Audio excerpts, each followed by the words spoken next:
Feeling like your paycheck evaporates by the end of the month? Let's fix that. Ever wonder how people around the world manage to save money while still living their best lives? It can feel like a never-ending game of Monopoly, whether you're in New York, London, or Sydney.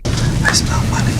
Today, we're diving into 15 global money-saving hacks that you can apply right now. And trust me, number 14 might just change your financial game. Let's get into it. 1. Japan, Kakeibo, household budgeting. First stop, Japan, the land of sushi, samurais, and senseis. Think of Kakeibo as your very own sensei, guiding you through the trail of income and expenses. Our advice? Write everything down. Yep, every single yen or pound you spend gets noted in a physical notebook. Why? Because when you see where your money's going, it's easier to decide where it should be going. This isn't just budgeting, it's financial mindfulness with a side of zen. 2. Germany, pay yourself. First, Guten Tag from Germany, where precision isn't just for engineering, it's for saving too. The Germans have cracked the code with pay yourself first. Here's how it works. Before you go crazy on payday, you set aside a chunk of your income for savings. It's like giving the future you a birthday gift. Germany's pay yourself first system teaches you to secure your future first by saving before spending. The main takeaway is putting your future self in the driver's seat by buying that expensive gadget you had your eye on after you meet your monthly savings target. 3. Sweden, Lagom, just enough. Next up, let's cruise to Sweden for a dose of Lagom. The Swedes are masters of moderation. Think just enough, not too little, not too much. Lagom isn't just a lifestyle, it's a way of life. It's all about finding that sweet spot where you're happy, healthy, and not hemorrhaging cash on things you don't need. Lagom motivates you to embrace balance, spending on what you need, not what you want. It teaches you the value of moderation. Apply it by pausing before any purchase and asking yourself, do I need this, or is it just a whim? 4. China, personal financial apps. Ever used a personal financial app? In China, these tech-savvy tools are a game changer for managing your money. Apps like Empower offer detailed spending reports, budget tracking, and investment opportunities right at your fingertips. China teaches you that managing money doesn't have to feel like a second job. Just get an app to track your spending and budget it for you. The main lesson here, don't waste hours figuring out what you spent money on. Plus, you can even get alerts when you've overspent, so you can avoid having to pay obscene overdraft fees. 5. France. Quality over quantity. Bonjour from France, where they've got a saying, less is more. The French don't just buy stuff, they invest in it. Why buy 10 pairs of so-so shoes when one pair of magnifique shoes will do? Plus, shopping sustainably is better for global warming, a win for your wardrobe and the planet. Selective splurging is indeed the French way. It teaches you the value of investing in fewer high-quality items instead of spending on quantity. 6. Mexico, frugal travel. When it comes to stretching your dollars, why not consider frugal travel? Inspired by the spirit of the Miller family traveling to Mexico without much money in We're the Millers, this approach is all about embracing simplicity and adventure. Travel-savvy Mexicans know that a fun adventure doesn't have to break the bank. You can apply this by opting for local destinations, staying in affordable accommodations, using public transport, and finding cheap travel tickets. For instance, if you're in Europe, head to Albania, a new growing travel destination bound to provide you with fun and adventures for a fraction of the price. Guess what's coming up next? It's the Aussie trick that lets you save money without even thinking about it. Seriously. 7. Australia Roundup Savings. Good day from Australia. The Aussies have a trick up their sleeve that's as simple as it is genius. Roundup Savings. Here's how it works. Every time you make a purchase, your app rounds it up to the nearest dollar, and the difference goes straight into your savings. Buy a coffee for $3.50, that's 50 cents into your savings account, no sweat. Anyone in Australia can use Raise, Plum for the Brits, and you can comfortably download Acorns if you live in the land of the free. These apps help you invest spare change without even thinking about it. Before you know it, you've taken a small step to get your emergency rainy day fund goals on track, all while enjoying your daily flat white. It's important to learn how small amounts can add up fast. The main takeaway here is automating your savings without even thinking about it. Apps like Acorns, Plum, and Raise round up your purchases and save the difference. It's effortless and builds up over time. 8. India, Jugaad, frugal innovation. Namaste from India. Westerners, take note because the Indians have invented a new style of money management. It's the art of frugal innovation, doing more with less. Indians are masters at making the most out of what they've got, whether it's repurposing old items, fixing things instead of tossing them, or coming up with creative solutions on the fly. Jugaad motivates you to get creative with what you have. You can apply it by innovatively fixing things rather than tossing them, or finding clever DIY solutions at home. Your wallet will thank you. 9. Denmark, Freeganism. Hey from Denmark, where the concept of freeganism is taking frugality to a whole new level. In Denmark, freeganism is about reducing waste and saving money by rescuing perfectly good food before it's thrown out. It's a growing trend catching popularity. Apps like Too Good To Go make this easier. Too Good To Go, an app that covers Europe and America, lets you rescue perfectly good food that restaurants and stores are about to toss. Plus, you get to enjoy delicious meals at a fraction of the price. Win-win. Before we continue, remember that each of these tips could save you big in the long run. And don't miss the Swiss retirement hack that's coming up. It's one of the most important lessons. 10. Finland's second-hand culture. Tervetuloa to Finland, where second-hand isn't just an option, it's a lifestyle. Thrift stores, flea markets, and online swap groups are your friends. Some things age like fine wine. It's just a matter of sharpening your eagle eye to find what you need. Finland teaches us how embracing second-hand culture saves money while promoting sustainability. The lesson here is, don't spend twice the money on that shiny new thing you'll forget about in a month. Instead, start exploring second-hand shops for unique, affordable finds. 11. Greece cash-only living. Yasu from Greece, where cash is still king, especially in those charming rural areas. The Greeks have mastered the art of cash-only living. No credit cards, no debt, just good old-fashioned euros in your wallet. Plus, using cash makes every purchase feel more tangible, so you think twice before splurging. In Greece, cash-only living teaches you financial discipline by sticking to a set budget. The main takeaway is you literally can't overspend. Try using cash for everyday expenses to see how it curbs your spending. 12. Italy, the envelope system, Sistema del Busto. Ciao from Italy. The Italians have a simple yet genius system for keeping their finances in check. The envelope system, or Sistema del Busto. Here's how it works. You divide your money into different envelopes, each one dedicated to a specific expense, like groceries, bills, or that essential gelato fund. Italy's envelope system teaches you to prevent overspending by giving yourself a budget with built-in boundaries. The main lesson is about self-control. Once an envelope is empty, no more spending in that category until next month. 13. Netherlands. Saving through cycling. Hoy from the Netherlands, where bikes aren't just for fun, they're a money-saving machine. The Dutch know that cycling isn't just great for the environment, it's also a killer way to save on transportation costs. Ditch the car, hop on your bike, or use the tube if you're in a rainy country like England. The main lesson here, why pay for costs associated with driving a car when you can pedal your way to savings and fitness? If you're thinking of going to a restaurant and don't want to cycle there, you might just end up eating at home. Not only will your wallet thank you, but so will your waistline. And now, here's a game-changing tip, straight from Switzerland's retirement system that you'll want to hear. 14. Switzerland, three-pillar pension system. Grüezi from Switzerland, where financial security in retirement is serious business. The Swiss have a rock-solid three-pillar pension system that ensures you're covered from every angle. The first pillar is the state pension, the second is occupational pension, and the third is private savings. It's like a financial safety net that's as sturdy as the Swiss Alps. The main lesson here, you need a three-part plan: state pensions, workplace retirement plans, and personal savings. It's like mixing social security, your private pension, and that emergency fund you swear you'll start someday. Because let's face it, you'll want more than ramen noodles when you retire. 15. South Korea. Hojangjang, Home Finance Manager. Annyeonghaseyo from South Korea, where the role of the Hojangjang, the Home Finance Manager, is a big deal. Traditionally, this role falls to one family member who's in charge of all the household finances. Think of them as the CFO of the family, making sure every won or pound is accounted for and wisely spent. It's a smart way to keep spending in check and ensure that the family's financial future is on track. Hojangjang teaches you the power of one person taking charge of family finances while including the other members in the decision-making process. Start by discussing and setting clear financial goals and tracking household expenses to keep everything on track. And there you have it, 15 awesome ways to manage your money from around the world. Whether you're rounding up your coffee purchases in Australia, riding a bike to save in the Netherlands, securing your investments in Switzerland, or tracking your daily expenses in Japan, these tips will hopefully help you and your friends. Now go forth and save like a global pro. But before you do, be sure to like and subscribe to our channel if you enjoyed this video.